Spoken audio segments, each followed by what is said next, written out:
Welcome to the Mechanical Ink podcast, a collection of conversations about the open source ecosystem. We speak with maintainers and companies that play a key role in ensuring the health and sustainability of open source today and in the future.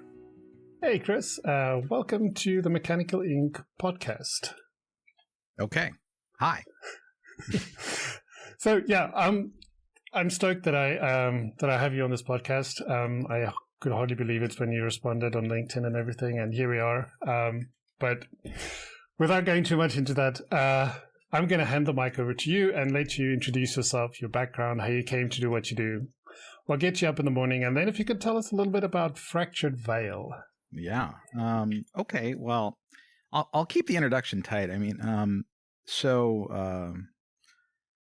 started using Linux with Slackware in 95, I want to say 95, 96. And it's been wonderful since then. So I got involved with my local users group in California when I moved to California in 96 and 97.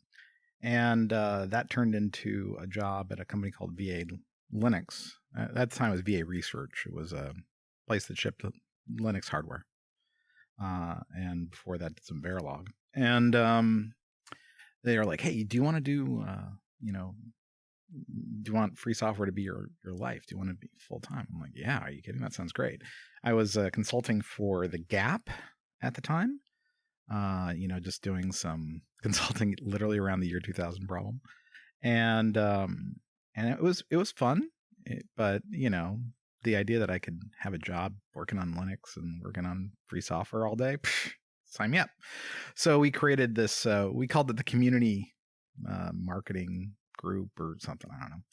And I booked some ads for the company and I did some other stuff, but my job was to interact with the open source community and hire a bunch of them, like kernel developers and device developers, that kind of thing. And we did that, and then I took over support. It was one of those jobs where he's like, Chris, go run this thing until we find a professional. I'm like, sounds great, So I ran marketing. I booked the worst possible ads on Linux Journal that have ever been. They're beautiful. The photography was just like, it was like Annie Leibovitz level quality photography of machines that were going out of production in a week. It's like just all these fundamental errors and problems. And every font, not one font, not one brand, every font. So I wasn't great at it, but I was good enough until we got a professional in. And then I took over support, and I reformed support and a bunch of other aspects of the business. And it was super fun. And then we went public, and then we bought Andover, which was the owner of Slashdot. And I had known the Slashdot guys from before. I had helped them actually sell to Andover. And then, I was there for about 4 years. It was great. I worked on Slashdot for a couple of years and then left and did a game company, which didn't go very well. And then started consulting again, and then went to Google and hired my co-founder of the game company at Google.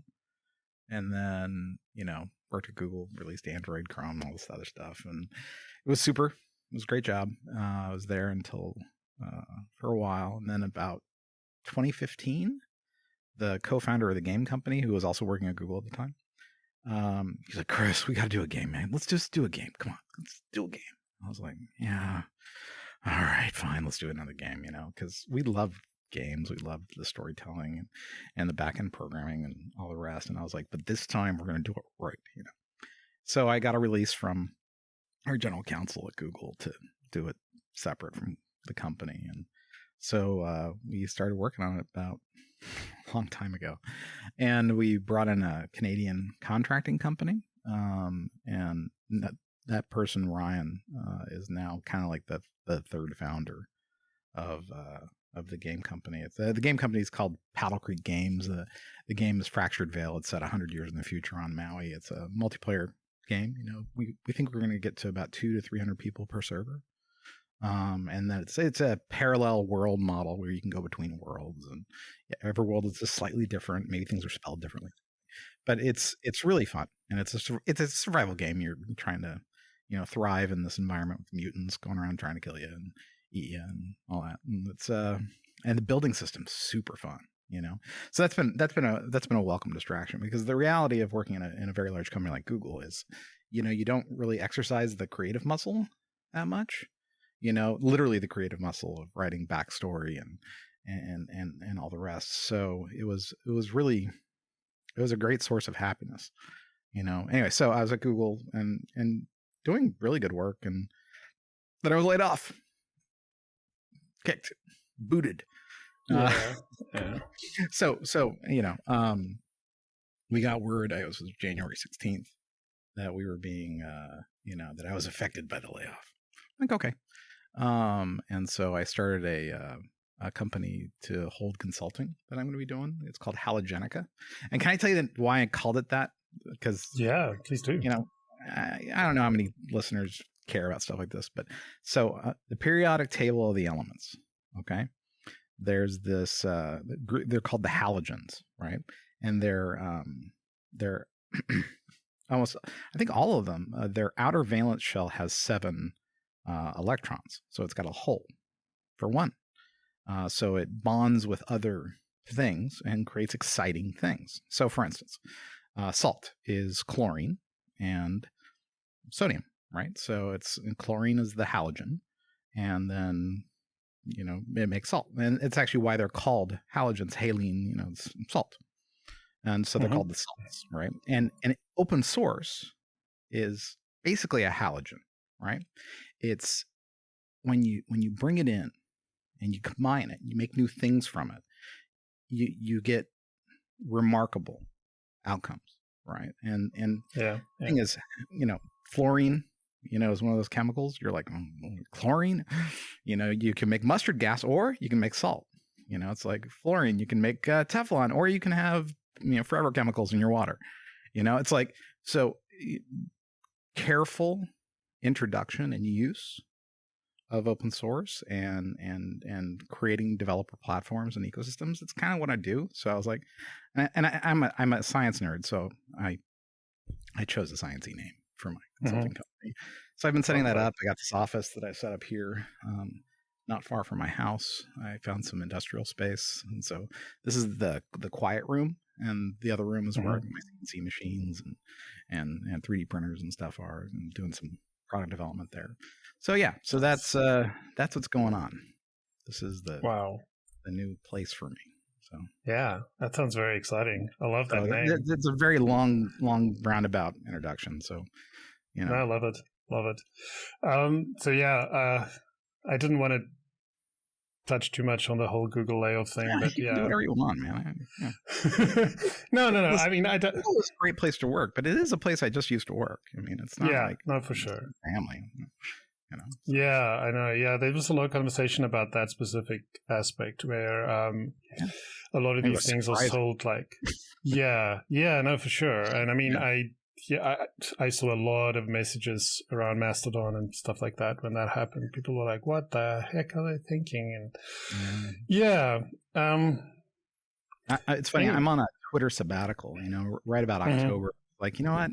I'm not sure I even like being on Twitter. And so everyone's like, "Oh, go to Mastodon." I'm like, I don't know that I want to recreate Twitter, because I'm not sure I really even liked it all that much. Yeah. So I'm on a 6-month break. From Twitter Mastodon world. So I didn't see it is what I'm saying. It's very kind of people to bring that up, though. Yeah. Well, I think it's a good choice to stay off these things for a bit. Well, it's funny because you mentioned LinkedIn and you're surprised, and I was like, honestly, I would have been surprised too. It's like I ended up. It was like last year, when I entered my Twitter sabbatical, I was like, you know what? My LinkedIn is kind of crusty and old, right? So I'm going to update that and clean it up a little bit.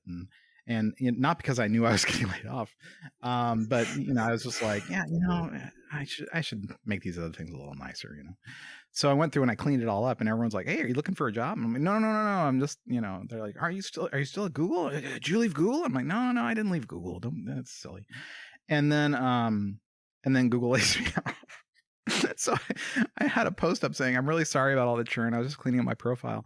And then people were replying to that post when I was like, Oh, this is a hassle. But yeah, so I used LinkedIn so much after I was laid off because so many people were pinging me and emailing me and messaging me and, wanting to connect and all that. And I wanted to send messages to my former colleagues saying it was great working with you. So I was on it a lot, and then I got an email from LinkedIn saying, due to unusual activity, you've been locked out of your account. I'm like, my goodness. Unusual activity. I agree. That is very unusual. So they restored it almost immediately, but I was like, that's really funny. Yeah, I haven't used LinkedIn. Why would I have used LinkedIn for? Like I was. This is really funny. I actually was going through LinkedIn, and this is after the unusual activity or whatever. I'm like, oh, I'll go through. I'll clear out all the old invites, all the old connection requests, all the old messages, because it turns out there's two messaging systems inside LinkedIn. One is from your connections and one is just other. And I'm like, what is this? And so I was going through it, and it was people asking me to speak or to sponsor something, and I'm like, I don't work at Google anymore. I'm playing, oh well, I'm sorry, and I realized and like job offers from. And I found out I got this job offer, and I was like, that's weird. I didn't think they were even in that country anymore. And I replied, I'm like, no, I'm sorry. I'm not looking to do this kind of work. And I realized I was replying to a message from 2016. I'm like, I got to get off this thing. I'm like, I don't care. All right. So, yeah. But yeah, so I saw your message and I was like, yeah, I'd like to, but I have to wait until I'm officially not an employee or something. And, yeah. So here we are. So, yeah. Okay. All right. Well, cool. Well, to touch on the Google work, but yeah, just like you're overseeing the use and release of open source software, and the work had a broad mandate that said to ensure the health of the open source developer community. That's right. So, and I would love to hear your thoughts just on what you would consider a healthy open source community, and like how can we all contribute to making this actual sustainable reality? Yeah, sure. So when I started at Google, one of the things that we kicked off pretty early was the Summer of Code. And the reason I kicked off the Summer of Code was because I was going to these conferences, the Linux cons, the OSCons, that whole thing. And I was getting kind of tired of seeing all the same people. They're very nice people, but I'm like, we're not getting younger. I mean, I'm significantly grayer than when I started. And, not having new people come into open source is really bad, okay? Because the software that we're all depending on needs people looking after it. Otherwise, we have to stop depending on it. And literally, as a functioning society, we need to look after these commons, right? And so, so when I say I was tasked with looking over after the health of the larger open source community of developers, I really see that as finding new people who want to take part, getting them introduced, involved with the open source software development world, processes, projects, whatever. And for those projects that are out there healthy, fine, whatever, make sure they have what they need to thrive when they come under, frankly, attack, or when they just need a helping hand, So I tried to be that, and I try to be that via Google, right? And so, and that was pretty good. That was pretty healthy, I think, because it's one thing to be the world's largest user of open source software, or the world's largest producer of open source software, both of which Google was, by a large margin. And, but we were depending on it for our platforms and as the foundational technology of a lot of what we were doing. So it was in our interest, selfishly speaking, to ensure those foundations were healthy, right? As opposed to just using it and that's good. It's enough, and it's okay for smaller companies and other companies to just be users. It's fine. But I always felt that for Google to be a leader in computer science and in the computer industry, we had to be part of that foundation. That's why when we release things like Dart or Go or Kubernetes later and TensorFlow, it's like it was about us being in the right space for computer science. Because otherwise, here's the thing about being in a very large company like Google, you're either part of the foundation or you're riding on its coattails. And that means that you don't always know where you're going and you don't control your destiny. The great thing about open source, you can control your destiny, but it means you have to be involved. Otherwise, you're going to be surprised by your destiny. So you can either be involved or not. And if you're not involved, if you're not part of the solution, you get to not complain too much when things go a way that maybe you're not looking for them to go. Yeah. Anyway, that's a rambling way of saying, I think it's important that it's not about giving back. It's not about generosity. It's about having the right respectful relationship with the things that matter. Gotcha. Okay. So it's about the right mindset, essentially. The right approach. I mean, these are not we're not subservient. You and I are not subservient to the open source that we use. We're also not superior, right? We have to be part of it. Otherwise, it's okay to just be a user, right? But don't assume more privilege than maybe you have. Yeah. Yeah. You see this a lot where people are like, I can't believe they're not doing X or Y or Z with this open source project. And I'm like, well, you could do it. No, I can't. That's ridiculous. And it's like, well, okay, then maybe you don't know what you're talking about. And it's like, people like, they get upset with me when I say this too, because it's like, oh, that sounds like just patches welcome. And I'm like, well, sometimes it is, and it's like, I've had so many discussions with both executives at Google, outside of Google, all over the world. And I'm like, if you have a better way to go with this project, take it, go, fork, show us you're wrong. And then we'll rebaseline on you.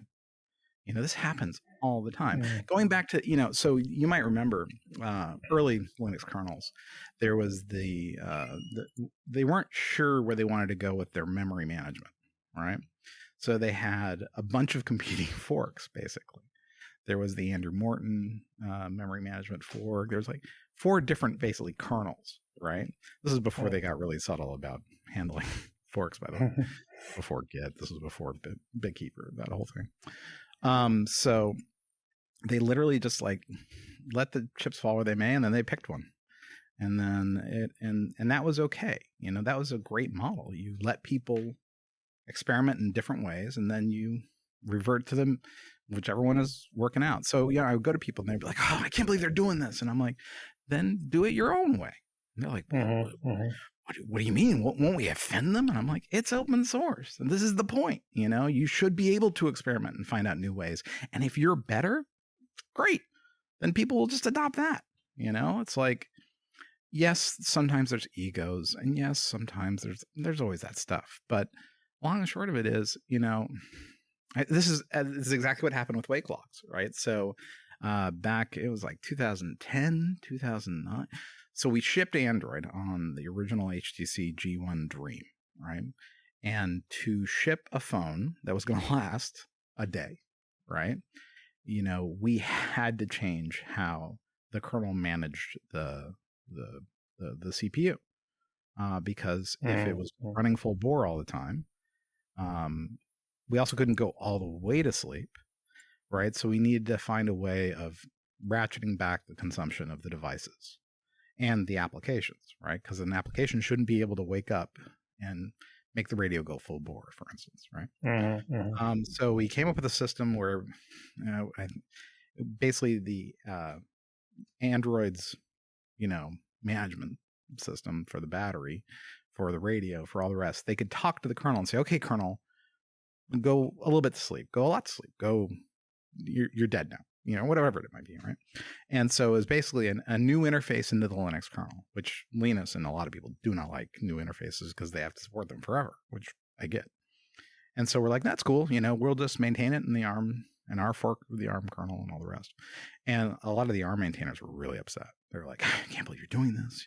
You're creating a new interface into the kernel that we can't abide by. And I was like, okay, it's fine.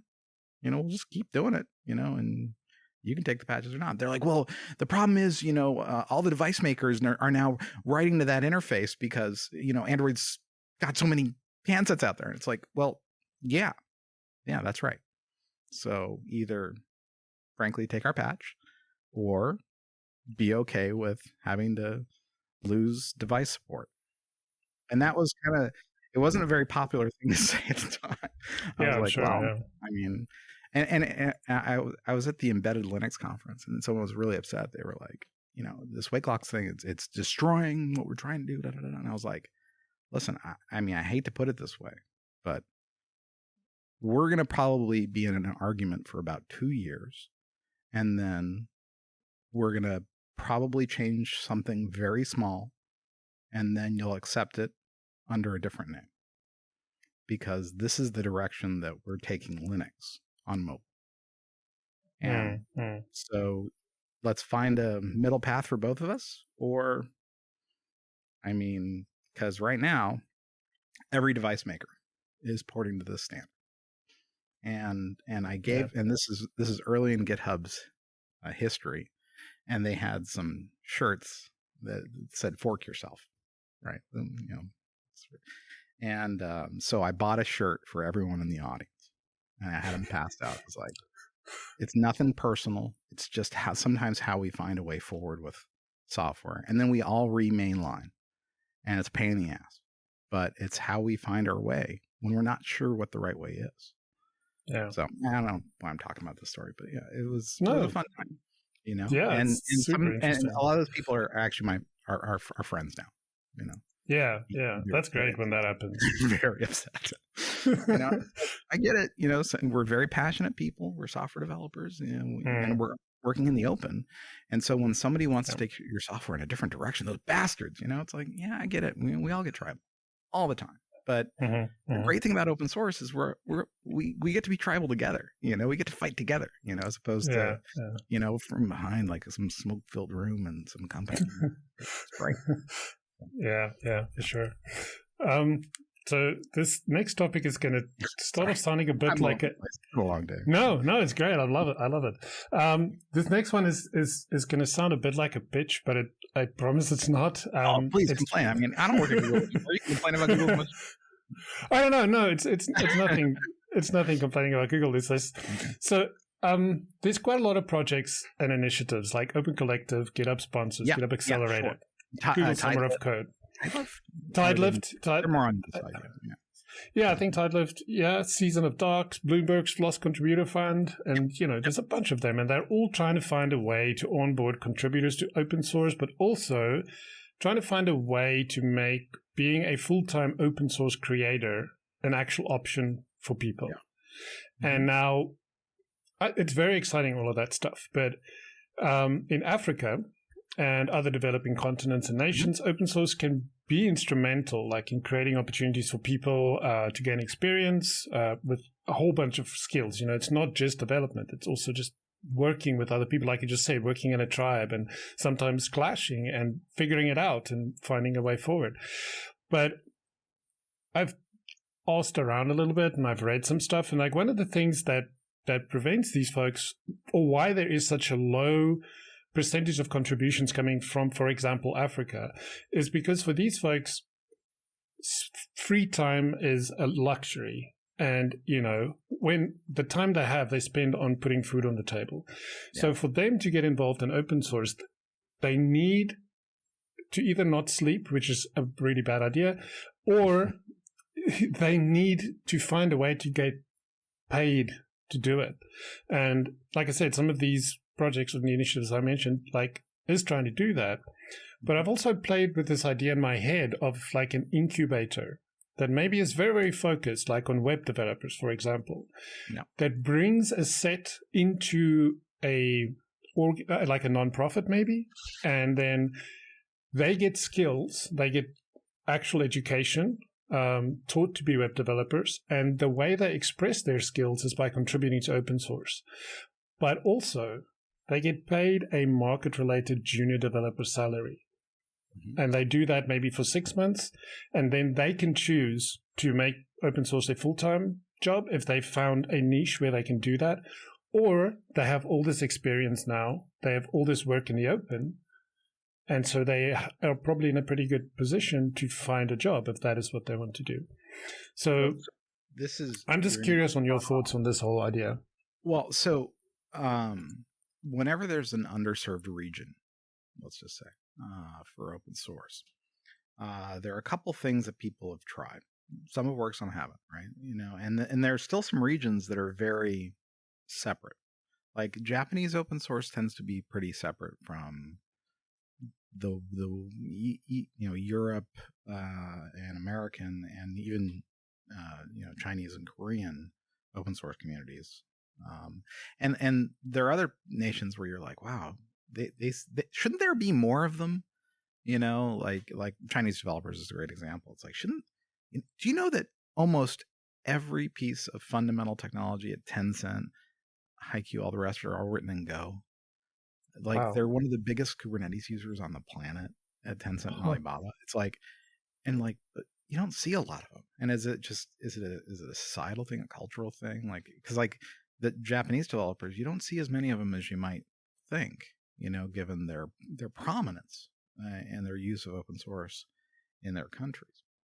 So there's that problem, but that's not really what you're asking about. So when you look at a region that is underserved by the economies of the globe, when you go to the poorer countries, when you go to the places that have been historically separate from modern commerce, right? You see, for instance, in Sri Lanka, there was a group there, WSO2, and it was attached to Apache, right? And they were very early adopters of the Summer of Code, and they basically worked like what you're saying. They were basically a web development shop, and they had developed this open source library. And that became sort of fundamental to who they were. They would do consulting around it. They would do services in and outside of Sri Lanka around WSO2. And so they were kind of like the SO2 company, right? And it really looks a lot like if it was a modern company, they'd probably look like one of these ones who are taking Node.js and turning it into a business, right? Or some Node.js framework and turning it into a business. So it can be done, right? You have somebody who's really enthusiastic about developing in their country, upskilling their students. And then there's just this pipeline that comes from the local university to these local concerns, serving largely local needs for a while until their software is seen by the larger open source world and larger commercial world as being really interesting and viable. So the model works. It's just really tough because all software development turns out to be really tough to spin up and start up like that, right? So in Nigeria, you've seen Samson Gotti try to spin up a number of things along this line, conferences, enthusiasts, communities, and the rest. And that's, I think he's going to be pretty successful at that. In Senegal, there were a couple of companies around rural electrification that were also trying to engage people into becoming software developers. And there's a number of places like what you're saying with government support to try to upskill local workers so that their own local capacities can be increased. You see this in the Middle East a lot too. I mean, they have oil wealth, so it's a very different picture. But they're like, no, we really want to upskill our citizens and have them not leave our country so they can be productive here. Malaysia, there was a really weird thing in Malaysia. I spoke at a Malaysia conference, and this must have been 2010. I mean, this was a long time ago. But I remember it was the most unusual conference I had ever spoken at to date because, I speak at open source conferences all the time at the time. And it was the first one where there were more women than men.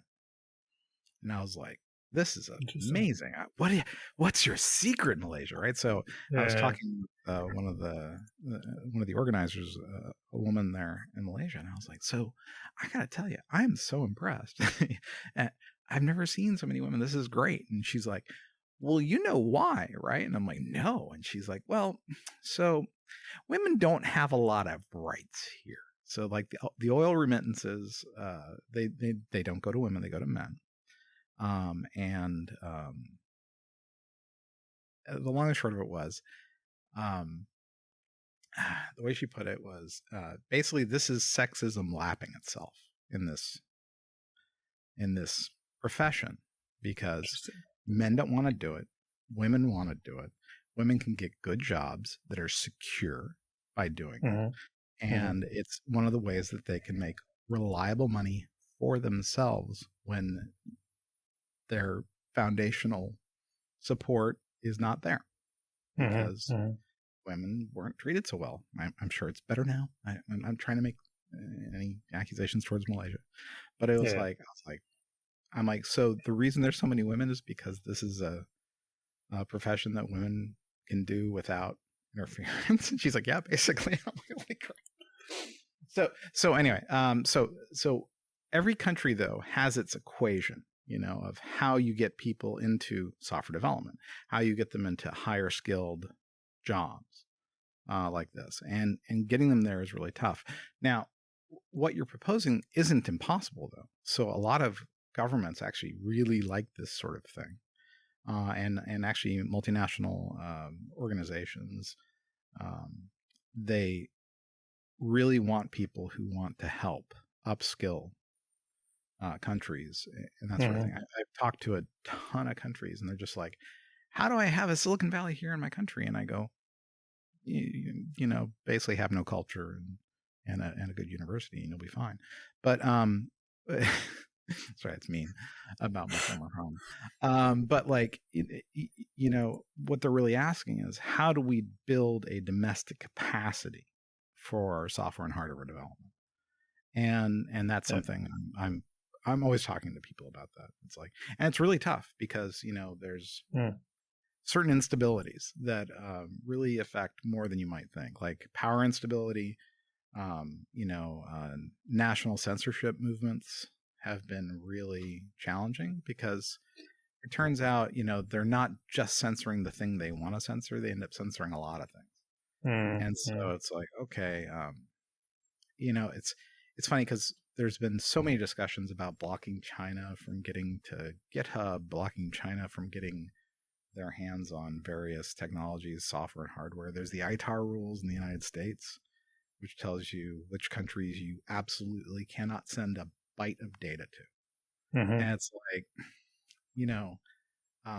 and there's a lot of national regimes where like, you can never show this symbol, you can never mention this group, you can never mention this. And they get wrapped up sort of together, It's like there were a lot of researchers in China. I go in science circles a lot. And they're like, yeah, I got to tell you, it's pretty bad when we can't get to a scientific paper that's hosted on a Western server. It's like, we still get to it. It's so hard sometimes. Yeah. I'm like, yeah. And we're not talking about weapons research and that kind of thing. It's like, I'm all over the place. I'm sorry, Schalk. No.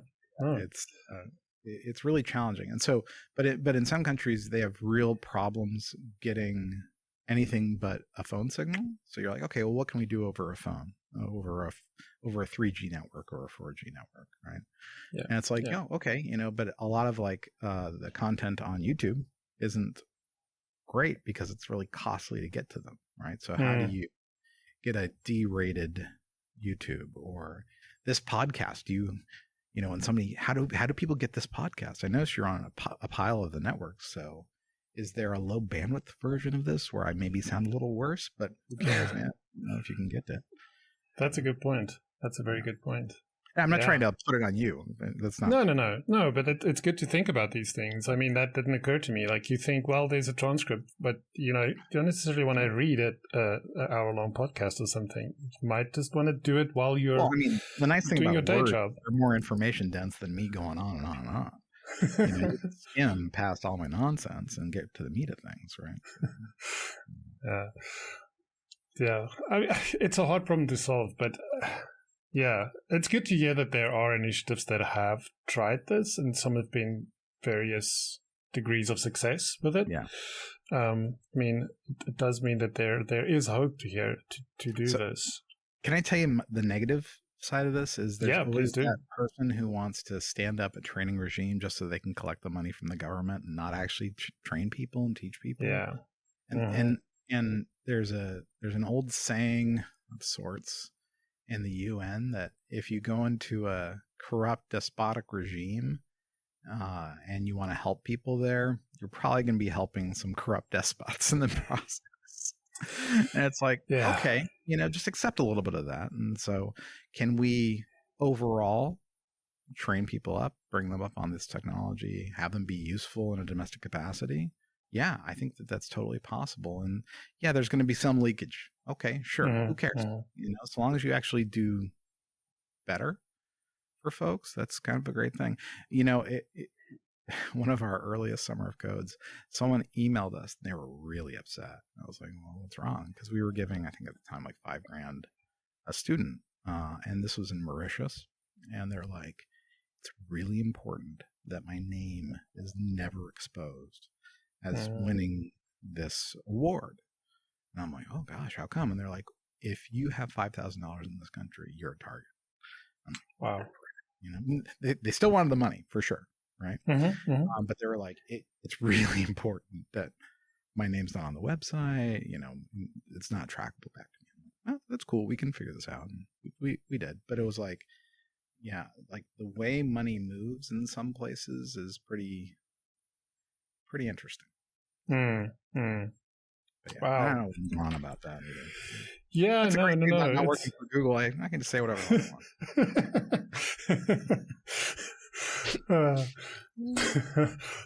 So, related to open source, but a little bit different. It's a project I read about, and I looked at your website. You called it all for good jobs. Yeah. When I clicked the link, I think it's maybe rebranded as Points of Light Engage. Yeah. So what happened? Yeah. Sorry. Go ahead. What's your actual question? No. Let's put a pin in that because I do want to know what happened. But essentially, from what I understand, it's like a place where you can find volunteer opportunities all over the world, and like nonprofits can do stuff like event signups and manage these things. Like, so yeah, how did this come about, and like, what happened? Points of Light is actually it's from George Herbert Walker Bush's, and I think Reagan's. One of their talking points was America is like a shining castle on the hill that people should aspire to or something, and 1,000 points of light should be seen from space when you look at America, and not like North Korea, it's just a big black spot. And I'm actually not sure about the source material, but it did come from their regime. So Points of Light existed, and when Obama won the White House, they're like, we need a volunteer linking website, and people are like, well, why don't you just use Points of Light? Well, we can't use Points of Light, so we need one that's from the Democratic side, from the lefty side. And it's like, okay, and so there were a number of Googlers who ended up inside the Obama White House, and so they then went back to Google and said, hey, you know what, Google, you promised that you would write this thing for the administration, and they're like, but you promised the administration you would do that, but now you're the administration and you want us to. Anyway, they're like, just have Chris do it. He can handle it. He gets involved in all kinds of weird things. Have Chris do it. I'm like, yeah, all right. So myself and the person who had done the apartment map hack thing on top of Craigslist using the Google Maps API before it was an API. Paul Rademacher and Adam Saw and a couple of other folks. We all just like, okay, well, we can do this. Well, let's just make a website. We put it on App Engine at the time. The App Engine had come out. And so we developed this thing. Now, I had worked for the U.S. government before, for the State Department when I was younger. I was an intern during college. And I was like, writing software for the government's a little different than writing for the private sector. Y'all know that, right? And they're like, oh, yeah. Well, okay. So I'm the open source guy. So I'm like, so we're going to open source it. That's going to take care of a lot of problems with intellectual property and copyright and the government, all the rest. So that's the first thing. So that's good. We're starting off in the right place. But we had to move the website and the ownership of that software into a nonprofit, which we created. And then the nonprofit had all these board members that were acceptable to the administration and to the political scene at the time. We had Arianna Huffington on the board. We had someone from Comcast. Basically, half of them were lobbyists, half of them were Arianna Huffington types, and it was the most useless board ever. I would just go and I'd give a report, and then I'd turn around and keep shipping the software, right? And we had to get it cleared by the Office of the Inspector General for the White House, and that was fine, And everyone's like, "Oh, aren't you scared?" I'm like, "Why? No, this is easy, believe me, And they're like, "But," and I'm like, just ship software, we'll be fine, Anyway, so we created this thing. And it was funny because Jonathan Greenblatt was on the board, and he was great. And he's now in charge of the Anti-Defamation League. And so Jonathan and we launched this thing, and it worked really well. It matched up. It was mostly domestic at the time. We linked up domestic volunteering activities. It was actually a really big push in the Obama administration. They had the AmeriCorps or something like that. And this is when Code for America popped up. This is when a lot of the Gov 2.0 stuff popped up. And so it was actually it was very rewarding to write and deploy. And so the nonprofit operated, I want to say, for 2 or 3 years. And they're like, why don't we just roll it into the Principal Foundation once the Obama administration, when they were wrapping up, they're like, hey, at this point I wasn't attached to the project anymore. And so they just rolled it into the Points of Light Foundation. And then I think that's when, and it was good, so it was a hell of a ride, though. It was super fun. I made some good friends, it was a good time. Yeah. Good Sounds like great project. The thing is about Google, this was one of the great things about working there, is if you were just willing to duck and weave and just take on some really fun projects, you could do some fun stuff, so place I used to work. So cycling back to open source, you wrote 2 books for O'Reilly Media called Open Sources and Open Sources 2. And so the first one had the subtitle Voices from the Revolution, and the second one, The Continuing Evolution. So if you could talk a little bit about the books, how are they different and similar? And then what I'm really curious about is, what did you learn from the conversations with these leaders in open source? And what has changed since then? Because that's quite a while back. And then what is still the same, either good or bad?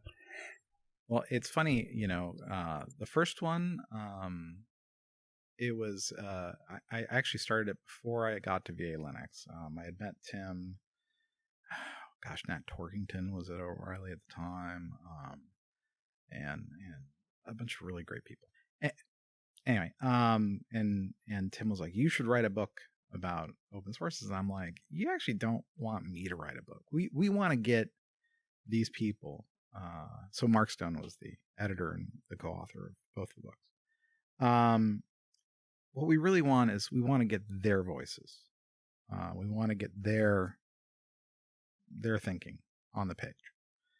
And they're like, wait, you want to get Bruce Perens and Eric Raymond and Richard Stallman to write for the same thing? Like, they don't get along. And I'm like, I know, but we'll pull it off, right? And then we had Rob McCool, we had Mitchell Baker, we had all these people, a lot of whom are still attached to open source projects in one form or another. And we basically wanted to hear their thoughts, right? And so they talked about their projects, their hobby horses, whatever it might be, Mozilla, that kind of thing. But it was super fun. It was a document in time, though, right? And that was kind of how it was designed. And so the work that Mark and I did was, harassing the authors and getting them to write their things, or frankly, ghostwriting some of them, which I had to do. But it was fine, and and then and have it not be a fan book, although some people would go around and have every author sign, it became an autograph book for some people. They would go around, oh, my favorite open source people, can you sign this? Right there. Okay, cool.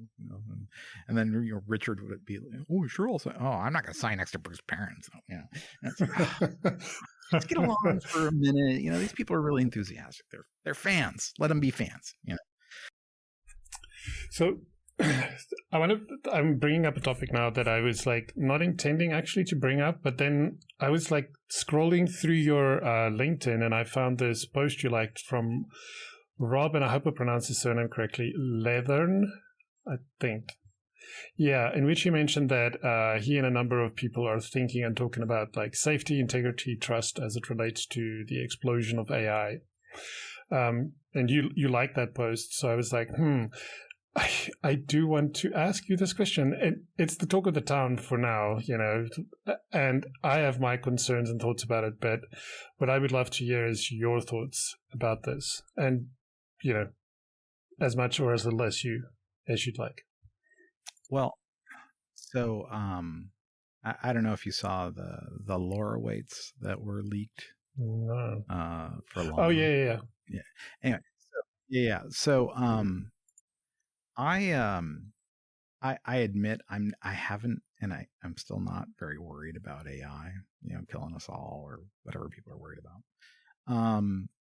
I worry more about the fitness for purpose, right? So I adore, honestly, the chat GPTs, the large language models, they're fun, but they're not what I consider to be the great opportunity that other people seem to, they're really great for training and for getting you started. Like you say, hey, how do I do this in Python? Or what's the order one time of adding a thing to an array list? That kind of thing, right? They're actually really good at that. And that's actually kind of great. It's like having your own little pair programmer helping you out. And so I think from that perspective, it's just unalloyed good, right? There's a real problem. Well, I'll get to that in a second. Where AI, where these neural networks are remarkable and just, I think, is amazing, is when you plug them into industrial processes, where you can say, oh, it looks like there's one that's been tested, I think, over at Autodesk, where what it is for machining small parts, you basically they can analyze your design and tell you how manufacturable it will be. If you've got a hinge that's impinging on another piece of metal's place, or it'll be unbuildable for some reason. So they have all of these diagrams over the decades, and they can learn from them and tell you if you're about to do something a little wonky, and when you think about chemical processes in industry and in agriculture, there's a lot of opportunity for AI to help people do a better job and act as almost like an experienced old hand who's like, oh, you're about to do this thing. You shouldn't do that, or you should do it this way. And the reason is because X, Y, and Z.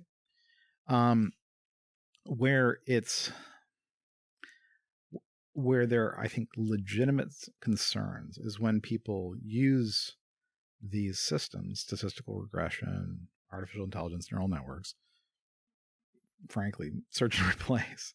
And they basically use it as a way of hiding bad behavior, right? So there's a concept in America called redlining, right? And what it is it was if you're a black person coming from a black neighborhood and looking for a loan, you wouldn't get one because, well, you're just over the red line. You're in the wrong neighborhood. Anytime we loan money to people in that neighborhood, they don't pay it back. So we're not going to give you a loan, right? So it was basically racism instantiated as credit checks or as credit fitness based on location and other financial factors. It's not about race. Yeah. And of course it was about race. And it was, there was really sexist and racist things that America would do. And then no, we're blaming the model. It's not you. It's not your gender. It's not your race. It's the model. Yeah, sorry. Computer says no. And so, as a country, we passed a lot of laws that said, no, it doesn't matter if it's your model that's racist. It's still racist. So don't do that. Right. And so we tried to, refine the analysis out of the system. And honestly, a lot of the AI systems, they can operate on bad data and trend towards past performance as an indicator for what they should be doing. So that's where I worry about it most. Is it's how people basically do pretty terrible things and try to think it's not their fault, or try to pretend it's not their fault, right? There's an insurance company. I'm not going to say their name in the United States, but they decided as a financial exercise to deny half of all claims coming into the company, to see who calls, to see who complains. And so they literally just canceled half the claims coming in. And then they and if you called in and said, hey, why'd you deny this claim? Oh, no, we can take care of it. And it was like, what are you doing? I mean, disrupting all these people's lives and time, and frankly, spending more on customer service, just to see who's got the stubbornness to see the claim through. I mean, that's pretty bad, right? This was back, by the way, this was back in the 80s. This was a long time ago. And so what I see a lot of people doing with their, call into a insurance company, call into a pharmacy, call into anything. And you've got that phone tree, and they're being designed more and more to make them completely impenetrable when you have a real concern, or like with the airlines, right? So it's like, when I see people saying, oh, AI is going to solve the problem. And it's like, what's the problem you're solving here? How to better rip people off? How to, it's like, So when I think about AI, I think about computers at all. I'm thinking like, are you using them to keep people away from you? Or are you using them to serve people better? And turns out I'm not always aligned, I guess. Maybe I expect too much from people. But it's like, when you use a computer right to help serve people, serve your users, serve your customer, it's like, it's really rewarding. And there's a huge opportunity to do an even better job of that with AI. But I mostly liked it because I like Rob, and he and I were laid off together. We're layoff buddies, and he's always been nice. So I was like, I like it. And it was funny because that was during my sabbatical. I've been really reticent to like things during my sabbatical. So if I liked on Twitter, that was me breaking my. This is on LinkedIn. Oh, okay. Well, that's good. So it might have been one of the things that triggered the unusual activity. Yeah, right. Why are you like that? But it was like one AI being upset about another AI. I don't know. Honestly, it's been so exciting. I just installed GPT for all. I don't know if you've seen this project.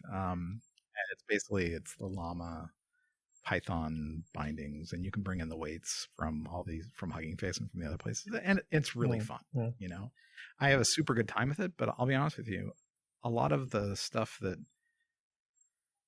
people do in the large language models, I don't care. I mean, I don't feel threatened in the slightest, because I know that this is going to make me sound like an old man. I don't think that AI bots matter. I don't want to interact with a computer via a bot. Give me a stupid menu. Give me something to click on or hit 1 or 2 or 3. I mean, come on, really? It's like, I think about like in the game, it's like, when you go into that first loading screen, do you want to talk to the loading screen? No, just load the damn program. Yeah. It's like, I don't need this, but yeah, I don't know. Maybe I'm just an old man. Oh, that's good to hear that your perspective on this. But they are fun. I installed GPT-4All and I asked it to write a story about a princess who finds a kitten under her bed, but the kitten's afraid of an invisible monster that they then team up to defeat the invisible monster together. And I wrote a story that was actually pretty fun, even though she put pictures of the kitten on Instagram as part of the story. But I was like, interesting. Okay, sure. Very modern, but it was cute. And that kind of thing is actually really fun. Who doesn't like it, right? But I don't see it as I think and honestly, the way you can just ask it, hey, give me a Python program that does an ordered list or something, and it gives you something that's 90% of the way there. You're like, oh, this is really cool. This is really neat. Once you get a little more complicated, it gets a lot more correction needs to go into it, but it's a super great start. I think some of the concern or fear is just how some people are positioning it. I mean, every third or fourth thing you see is how so many developers are going to lose their jobs, and like there's no more place for junior developers because these things are just going to like do all that, and there will be no need for them. And there's so much of that going around, that people start asking the question like, should I be worried? And then they don't know who to speak to get a true answer. Yeah. And if I were a junior developer right now, I wouldn't actually be worried. I'd be trying to learn as much as I could from and with these tools. Because I have to be honest with you, there are some corners of computer science that are so impenetrable.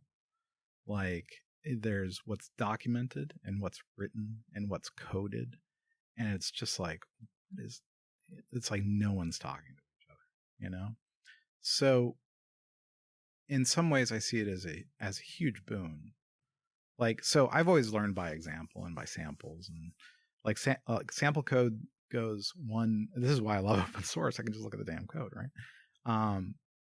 If these tools only exist to show you how to do something that you want to do, and then you have to refine it and make it actually useful, I see it as a huge boon for junior developers, senior developers, all of them, right?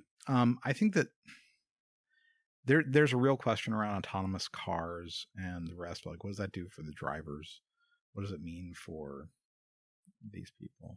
It's kind of like with electric cars. You need less mechanics, right?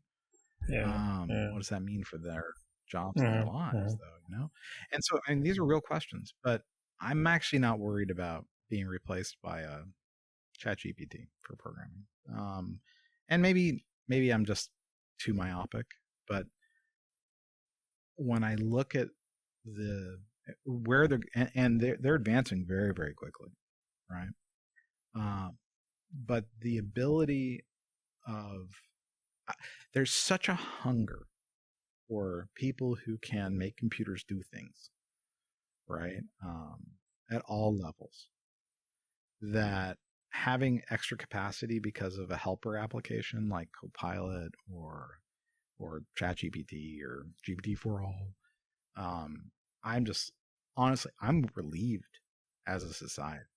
No, seriously, like getting people to program, it's expensive, it's hard to do, it's not very efficient, and so anything that can make that better, more capacity building, that's really good, So there's always a worry that as something becomes more common, though, it becomes cheaper, and then the pay is a little lower. It's like, yeah, well, I mean, it's still supply and demand, but I don't really see that happening for a while yet. But that's maybe it's just I have a rosy opinion. Yeah, I know, but I appreciate that, because I think there's too much negativity also. People have been saying that about open source since the beginning, by the way. Open source is just going to take money out of the pocket of hardworking developers. And it's like, yeah, absolutely, because we don't want to be redoing things for the rest of our lives. When we bought the Android startup, it was 5 people, Brian Swetla and some other folks. And I remember talking to them, and I was like, so open source cell phone operating system. They're like, yeah. I was like, what's your motivation for that? And they're like, I don't want to write another damn cell phone operating system. Because like they're the guys. So they started off at General Magic, which was like a Apple adjacent thing. Some of them were at Apple. Then they went to General Magic. Then they did Danger, which did the hip top, the Sidekick.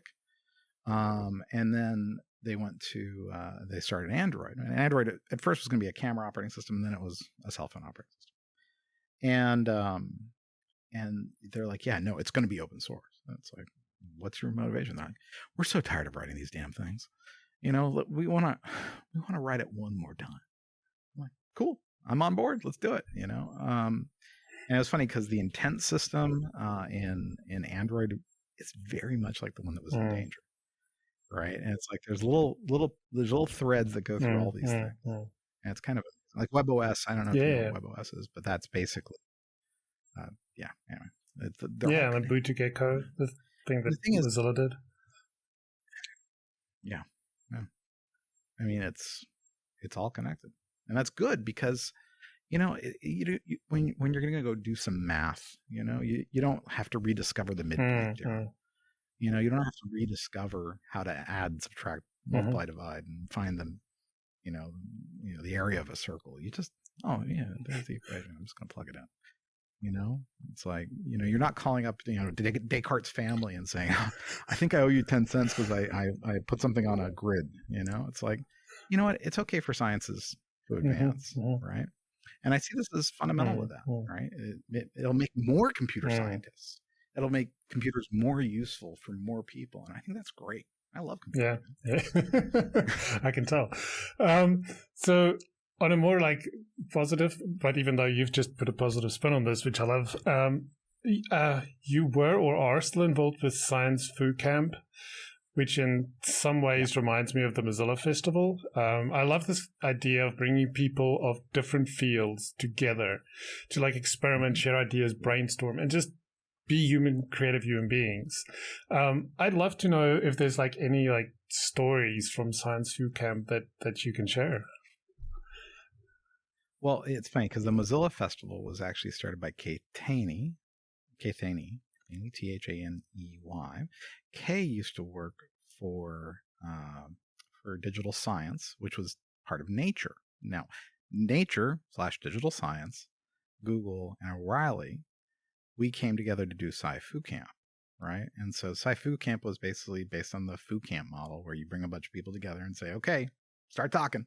There's no set agenda. You just have a bunch of conference rooms and the ability to do it, and then lots of food, and free hotel rooms and stuff, And so, we started, first Sci-Fu was 2005.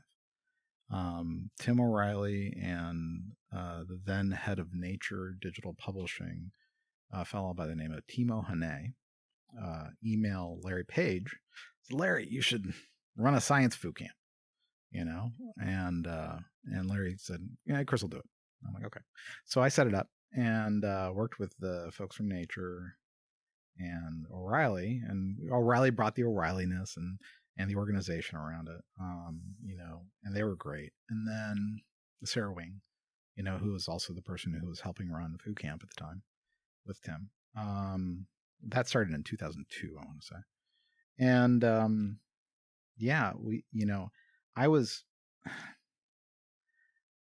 it was my budget, it was my people. We ran it on the campus at Google.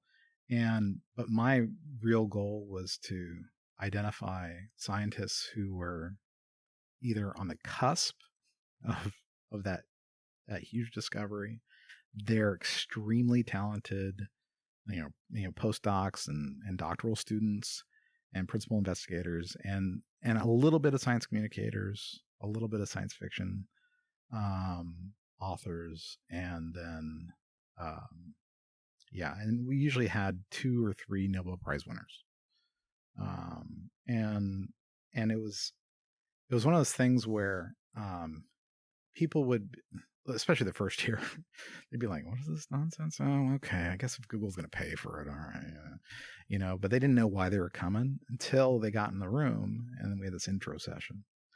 And they're like, oh, it's that person who wrote that paper, or, and it's not somebody in their field. So we would have high energy physics, we would have genetics, we would have what would become synthetic biology. We would have all these people, and they'd be like, oh yeah, and they realized they were amongst peers, people who were as engaged in their field as they were in theirs, right?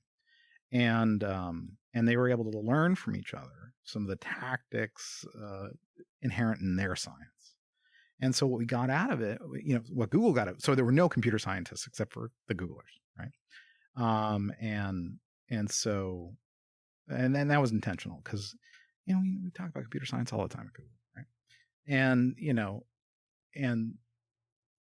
And so we would be able to learn from these people.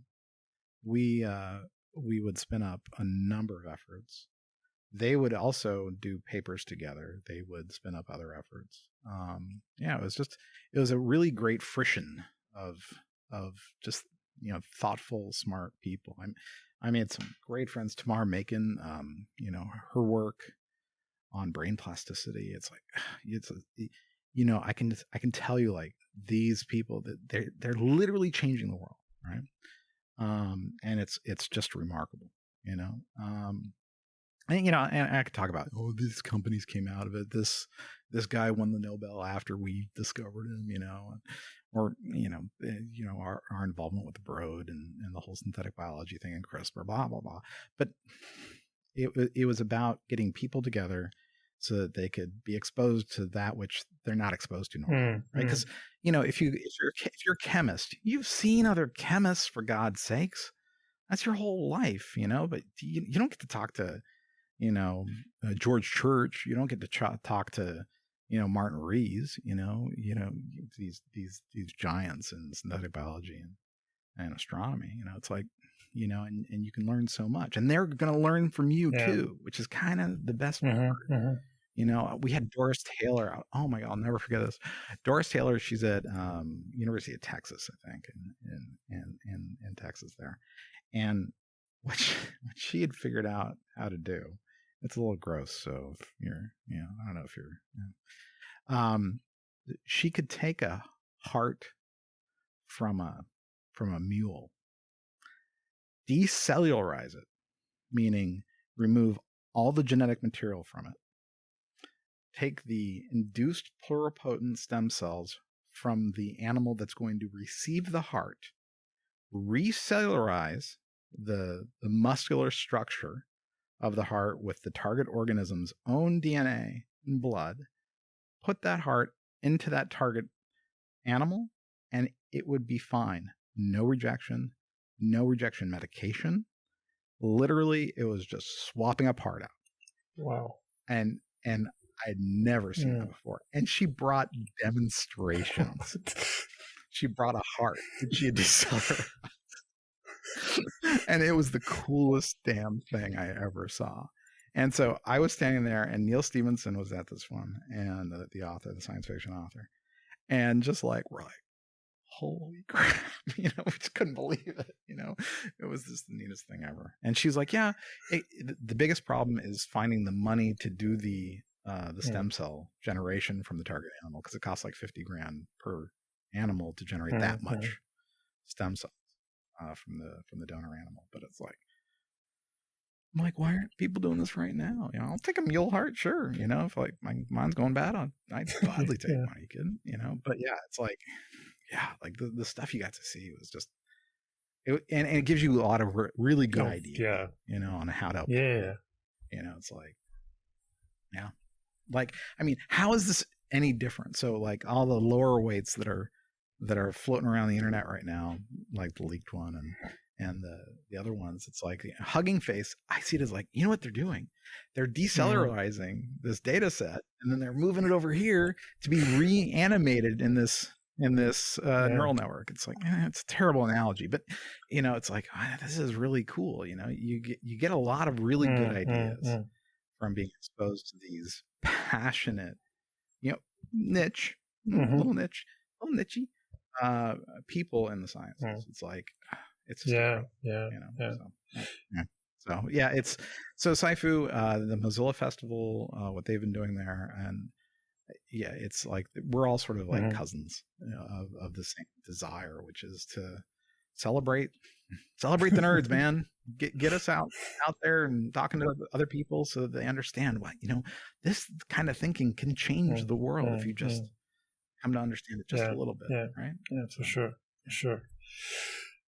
And I think this plays into the next one really nicely. We talked about open source can play like a critical role in so many aspects of people, like young and older individuals. So in another area that I was thinking is like education. And like, while there's no boundaries to the field of education, right? Just want to focus on tech for a moment. Are there any open source projects, nonprofits, like initiatives or anything like that in this space that you are aware of, like using open source for educational purposes that you like particularly excited about? I mean, I guess one of them is like Khan Academy and the stuff that they're doing, but are there like other initiatives like that you're excited about? Well, it's funny because there's the Khan Labs School that is actually doing remarkable stuff that they're going to start talking about, I think, in the next couple of months. That it blows my mind how remarkable it is. So the advances of education, there's a couple things that I would highlight. One would be the Khan Academy stuff, obviously. I mean, just his use of YouTube is remarkable, but what they're doing in the Khan Lab School it's just next generation. Because one of the biggest problems, honestly, in teaching is finding teachers. And this is the thing about the Summer of Code. I love the Summer of Code, but it is absolutely limited in how many people it can affect because it's a one-to-one mentor-student relationship. That's why it's so damn effective. Yeah. But we've trained 14,000 students in the last 18, 19 years. Mm-hmm. It's like, and no, it's got to be more than that now. But so it's about 1,000 students a year who take part, and but it is limited by the teachers, right? So if anything you can do to make it easier to teach in an effective manner, because the student-to-teacher ratio is the only one we know that is directly affects the quality of instruction, right? So if you can make it a more direct relationship between the teacher and the student, you can affect education dramatically. Problem is, of course, there's not that many teachers. And when you get into some of the more niche specialties, the number of teachers falls through the floor. This is really true in computer science, especially true in graduate instruction and the rest. It's like, it's really hard to find people who are both good at teaching and who want to do it and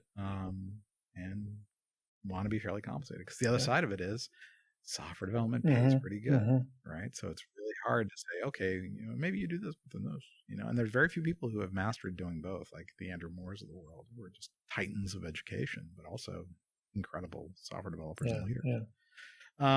Where was I going with that? I was going somewhere, but so there's learning management systems, Pencil Slam. There's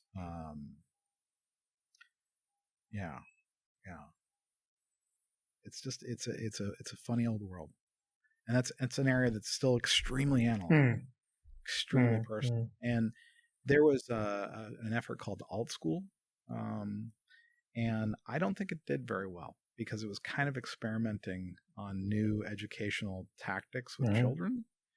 And it's one of those things where if you assume a homogeneity of students, you're never going to be successful because every kid needs a different, tweaking and adjustment and all the rest. Like I, when I was much younger, I think I had a speech therapist because I had it was a little lisp or something. And it's like, and I was great at math and science and history but I was never good at certain other things. And so I would try to do more of that. And the rest. I was a terrible student, by the way, so, it took me years until I became a legitimate scholar. Yeah, it's one of those areas where it's like, you shouldn't be experimenting. Yeah, no. So it's really hard to advance something where your rule is, how about you don't break a kid? That would be bad. Wouldn't that be bad? Yeah. And this is why Khan Academy, it's like, for all the talk about Khan putting stuff on YouTube and all the rest, remember, it started because he wanted to teach his nephew, right? Or his cousin, his young cousin. And it's like, he's like, well, I'm just going to record things and you can watch them and, if it works for you. And that worked for that kid, right? And it worked for a lot of kids to have somebody who is just willing to explain something, sport. And it's like, that he's been able to stay relevant for so many. It shouldn't work, right?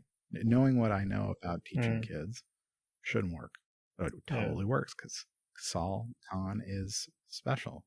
He really understands it. He's really driven to help as many people as possible master the very basic through the pretty complex subjects out there, right? So it's kind of amazing. And like, Patricia Fox, what was her name? I think I'd remember. She went to go work for Sal Khan, and she's honestly one of the best front-end developers I've ever met. And she did great work helping get the exercises and the systems that he worked on out there. So I think that not talking about Sal Khan is missing the point, I guess, because he's one of the few people who's figured out this thing that shouldn't work. It's like Wikipedia. Wikipedia shouldn't work, but it totally works, and it works because of the people who put the time into it to keep it working. And there's a lot of things that just shouldn't work, but they work great because someone found that corner, and that's really special. Oh, it's exciting to hear about this stuff. So I'd ask you, what's working for you? Like what works from your perspective that shouldn't work and that we should emulate? This is why open source shouldn't work. It's ridiculous, but it works because of the people involved. They like, oh yeah, like when we took the Linux kernel from the proto days, before BitKeeper, before version control, to the modern day. There were some decisions made. I'm like, why does it work? When other operating systems, they're gone, So yeah, there's a lot to learn. Yeah, no, for sure. So, and I think this fact that all these stories kept cycling back to it's about the people involved, I think that strengthens your argument about the fact that these ChatGPT and all these things are not going to replace. It'll enhance instead of replace, because all these things cycle back to the people. If it's not for the people, this thing that shouldn't work probably wouldn't work if it wasn't for the people. Yeah. Very interesting. Talking about Linux, there's so many flavors of Linux, and you recently became a board member of Rocky Linux, which calls itself Enterprise Linux the community way. Yeah. Why Rocky Linux? What is it about Rocky Linux? So I've been involved in Linux since the mid-90s, like we talked about. I've always loved just everything about it, the distributions, the way the distributions do their work, and all the rest. For me, it's not Rocky Linux, the Enterprise Linux. Enterprise. I've been involved in Enterprise forever. Right? It's more Gregory Kurtzner and the team there. I just think their heart's in the right place. They're trying to create a really dependable LTS Linux that's really useful for its users. And it's like we had a board meeting, and one of the things we've been talking about are single board computers, you know, your Raspberry Pis, your, you know, the rest, and how Rocky performs on them. And I'm like, you know, if they were truly just like a greedy collection of enterprise software salespeople, we wouldn't be talking about these things at all. And I'm like, what they are is they're like, people want to run Rocky, which is this reliable target for applications, right? They want to run it everywhere, right? Because they want that reliability, that predictability of interface, right? And that's what makes it an enterprise operating system, right? And in some ways, you know, CentOS, which Gregory was involved in before, CentOS was that for people who didn't want to go the Red Hat, you know, and pay $12 per CPU or whatever. And so they were using CentOS, and then as CentOS was absorbed by Red Hat, and then they stopped releasing the point releases of CentOS because it was threatening their enterprise Linux business. That's why they did it, right? And so the result of that was Alma and Rocky. And Rocky, they just have a great attitude, a great perspective on what it means to maintain an operating system in service to its users.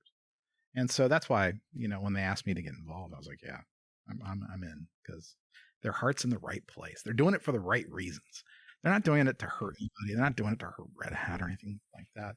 They're doing it to have their Linux just be really good at serving its users. Yeah. Right. Yeah. And so that's pretty rare. You know, there's a lot of people who are in open source, but they're really doing it to try to trick people into some service model, or, you know, and I'm like, you know, I got involved in open source back in the 90s because I didn't have to ask anyone. You know, I didn't have to go to a salesperson. I didn't have to, you know, if I wanted to figure out what was going on inside the code, I could just look.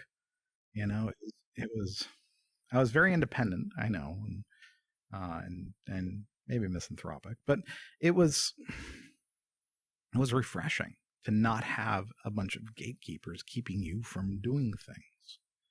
And that's the attitude of Rocky is the same. They're like, we want to really serve our users. We want to know who they are.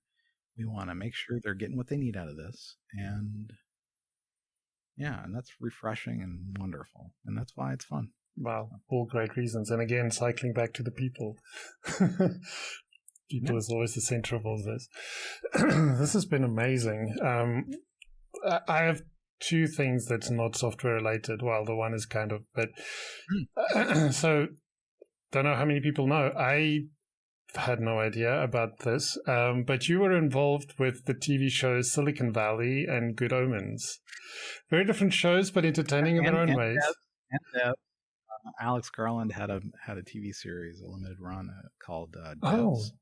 That was probably more satisfying. I haven't even heard about Devs. Okay, huh? It didn't do super well. I mean, not a lot of people saw it, but it was more you know, Alex Garland, he did Ex Machina, and he did some of these other movies, and so he wanted to do a TV series, and it was about a lot of stuff, and it was really good. So I would recommend watching that one too. Yeah, no. What's your question? Just about like, what was the experience like of being involved in something so different to, you know, open source or any of these other things? So what had happened was, so I was involved with Silicon Valley for seasons 2 through 5 or 6, whenever it ended, and they'd come out to Google before season 1 to sort of scout out, to do some B-roll and that kind of thing. And they were given, you know, they had a meeting with these people from Google, but it wasn't with any of the engineers, any of the scruffy graybeards like me, right? And so they left, and they're like, oh, that was weird. You know, the only thing they got that was really very Google is they got a tour by Matt Cutts, who was in charge of search quality at the time. And Matt's a legendary figure in search. And so I was like, oh, at least they got to talk to Matt. That's cool. I was out of town. I was skiing. And so they did season 1, and it was great, of course. And then they came back to Google, and they talked to my friend Karen Wickery at Twitter. And they're like, yeah, we went to Google, but it was weird last year. And she's like, who did you talk to? And they told her, and she's like, yeah, don't talk to those people. Here, just contact Chris. And I'm like, oh, okay. So I got this email out of the blue from John Doughton, the producer there. And he's like, hey, Karen said we should talk to you. And I was like, yeah, sure. Okay. Well, meet me at this pub in Mountain View. I'll invite some of the old Unix nerds, so you can meet the real parts of Silicon Valley. And so I invited this guy who used to run one of the root servers for the internet. So when you would do DNS resolution, he had one of the 7 machines in his garage. And I had the other guy who provides he's the endpoint for the fiber in all of Palo Alto and parts of Mountain View. I had some, like Jeremy Allison, I think I invited him. He's the guy in charge of Samba. Just a bunch of nerds, from my lug days and all the rest. And they're like scribbling. And then I took them on a tour of my Silicon Valley, right? And so, because they're like, so, the hacker house in the show. I'm like, yeah. And he's like, well, where is it in your mind? I'm like, I don't know, isn't it in Culver City or some nonsense? And they're like, yeah, but where would it be here? And I'm like, oh, well, I'll show you. So I drove to this neighborhood in Palo Alto where they would have a house like that. And I was like, here's the thing about that house. You guys want to install fiber and all the rest. You're going to have to talk to Joe, and it's going to take months because the other neighbors are going to hate you. Right. And because there was a movement inside Palo Alto at the time called the Residentialists. And they ended up bringing that into the show as the guy in the wheelchair who was upset with them all the time. And so there are all these like kind of Palo Alto jokes, like these ridiculous neighbors. And we had a whole storyline in Stanford with this Richard Stallman avatar type person. But it turns out he had stolen money code. It was too inside baseball that we didn't end up using it.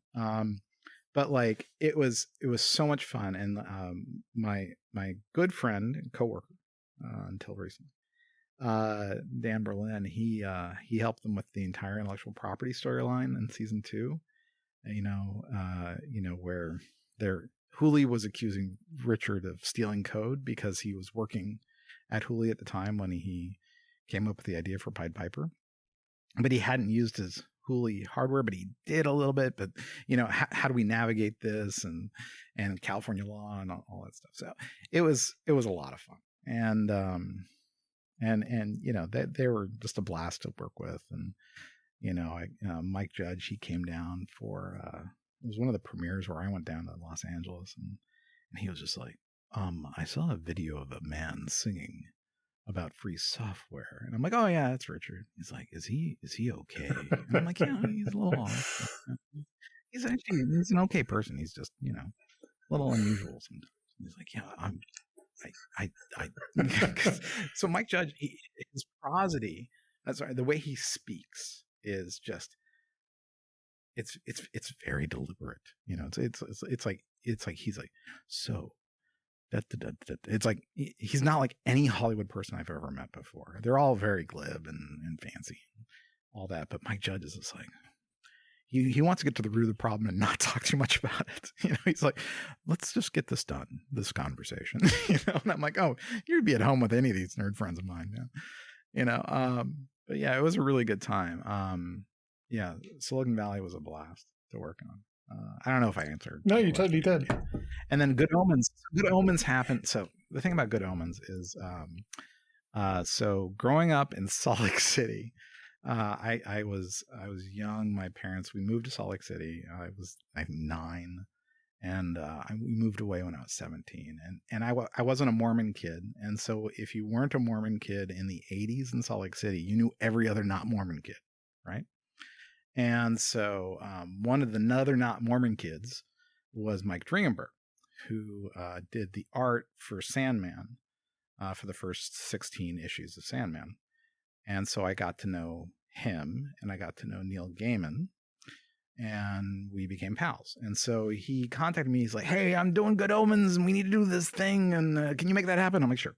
So that's all. The Good Omens connection was just me helping some back and forth. It was not a big deal, but it was Neil being very sweet to me, and he invited me to the premiere in Leicester Square, and it was so cool. my sister and I went. My sister and I, we go to like the Hugos, we go to the big nerd events, and it's really special for us, you know. So yeah, so that's what we do. That's amazing. Yeah, I told my daughter about it. But yeah, Devs was really I'll check that out. Really fun. Yeah. And there's another show coming out, and I haven't gotten involved in production yet, but now that I'm fun employed, I'm going up to Vancouver, and I'm going to visit a couple of sets there for my friend, and we're going to see about maybe me helping out. But I don't. Yeah, no, for sure. It's just it's fun to get the creative juices flowing, you know, because you can get really stuck. And I'm pretty nichey. I'm like, hey, the world's authority on open source and developer ecosystems and platforms. I mean, you know, it's like, yeah, it's. You know, that's a very small. You know, I'm the most effective, you know, brown-eyed, right-handed, you know, 52-year-old. You know, it's just like, you know, you get more and more specialized to the point where, who cares, you know? So, you know, having other outlets is really important. You know, good brain health. Yeah, you know, yeah, for sure. And I mean that's why I said, like, with the Science Food Camp in Missoula Festival, I think it's that it makes you think from a different perspective. Like, for example, I was at the virtual MozFest this year, and there was this one talk that I joined. I thought it was going to be a talk. Turns out to be a workshop, and they were talking about the ethics of AI research. And as part of that, we broke out into these breakout rooms via Zoom, and the idea was, here's like a hypothetical proposal for a research study, and like, you, a couple of folks, read over this and then talk about what you think. And that is something I've never done, and it made me understand that process so much better. And now I'm like super curious about that. It's like, is this how it works? Really? Okay, interesting. So it's fascinating to be exposed to these other areas, you know, that's tech related, but it's different enough that it makes you think. And then you bring that back to coding or whatever it is that you do, and it makes you approach the problem or whatever from a different perspective, because you now thought about this differently.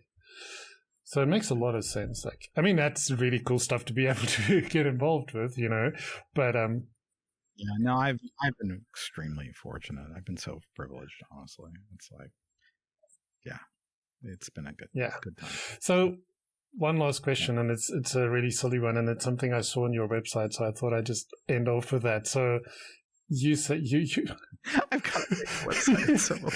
So you have this thing that's a question, and so do you have the answer to the question you pose, which is, where do I put my study content? So that's actually on Google Sites. So it gives you an idea of how crusty it is. And the answer is kind of no. So I'm actually not. I've done a bit of writing since I was laid off, and you know, I've created this new consulting company, and I haven't even put up a website yet. And I'm like, I think I might use Hugo. I might, you know, do this, or maybe I'll just do Squarespace. I don't know. I mean, I'm just like, you know, back before Google, I would run Apache, and I'd have, you know, I just install the blogging software of the day or whatever, and just keep it up to date. And that's probably what I'll end up doing this time too. But like, maybe I should try some of the new ways of doing things. Maybe I'll use Hugo. You know, I don't know what I want. So that's why that website hasn't changed in years, even though I got fired. Laid off from Google. And you know, I'm like, okay, I got to change that. At least I shouldn't say that I work at Google. You know, it's pretty. But yeah, it's. I don't have a good answer for that. You know, the thing here, I have a good anti-answer. You know what you don't do? You don't stand up 19,000 computers to serve a blog. You know, like when I was looking at, so Craigslist famously is an extremely efficient website, right? Not just because it's simple HTML, but like the back ends, it doesn't have a lot of machines, because what would they need a lot of machines for? Right? It's like, and I think about my days at Slashdot, and we were running on like Pentium 2 233s, you know, and we were hosting an enormous number of amount of traffic on like 9 machines. Wow. And I'm like, do you know how much power is in a modern computer? It's ridiculous. I mean, it's absolutely ridiculous. And so I'm like, so I know what I'm not going to do. I'm not going to stand up 14 computers and a Kubernetes cluster and all this nonsense to host a blog, you know? And then I say, let's leave it on sites, you know, whatever, you know, it's fine. But it's just like, I see people doing things. I'm like, what do you need all those computers for? Yeah. You know, like, it's just ridiculous, you know, but yeah. Maybe that's how I don't understand the future, you know. It was funny. I was running GPT for All, and it was a little sluggish because the way it's built and ships on GitHub. The pre-built one is optimized just for CPU use. It doesn't use the GPUs at all. And so I'm like, oh, I gotta enable that feature because it feels sluggish to me. And I'm like, so I brought up the performance monitor. I was using maybe 20% of the CPU, and I'm like, what is wrong with you, dude? This is no big deal. Just you're fine. But I'm just like, how privileged we've become. You know, I've got how many threads does this thing have right here? It's like a 13th generation Intel. It's like 32 threads. Yeah. Like 24, like 8 high performance threads that are hyper threaded to 16, and then there's 8 efficiency thread, you know, cores. I'm like, this is ridiculous. Like when we were deploying at Google, we were deploying Perforce, right, for internal development, and we were having real problems scaling. And so this was 2004. And I was like, why don't you just stick it on a Sunfire and just buy your way out of the problem? They're like, oh, no. Perforce won't run, it won't use as many CPU cores on a Sun machine as it will on a Intel machine. I'm like, really? They're like, yeah. I'm like, okay. So we were like constantly buying like the fattest computer possible for Perforce servers. But yeah, it's like, I think like, man, if we could have run Perforce on a modern EPYC, you know, we would never have ported to Piper, you know, and we did there. So anyway, you don't need to hear me yammer about that. But, yeah. Kids today with their fast computers. Yeah, exactly. Yeah. Well, Chris, this is absolutely amazing. I can listen to you all night, even though it's almost 1 a.m. Yeah, and I'll just keep talking. So, yeah, that's. What the hell do I do with this 2-hour-long podcast? Nobody's going to listen to it. Oh, no, I'm very sure they will. Yeah. I'm very sure they will.